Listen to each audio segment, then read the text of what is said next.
झापामा माछा नै माछा भएको पोखरीमाथि रेस्टुरेन्ट। अझ मजेदार कुरा त कपल्सहरू बस्न प्राइभेट क्याबिनको पनि व्यवस्था भएको। आज हामी गएका थियौँ सुरुङ्गा इलाका प्रहरीबाट 1.5 किलोमिटर उत्तरमा रहेको जल कटेज।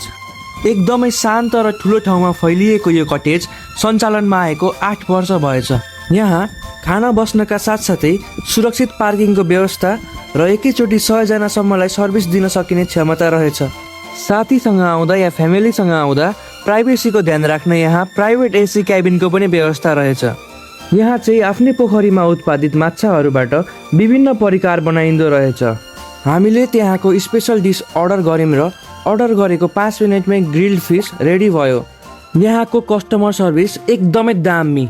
ग्रिल्ड फिस खाँदा एकदमै फ्रेस र हेल्दी पनि थियो। यदि तपाईँहरू पनि झापामा बस्नुहुन्छ र सुन्दर दृश्य हेर्दै माछा खान चाहनुहुन्छ भने जल कटेज जान नछुटाउनु होला।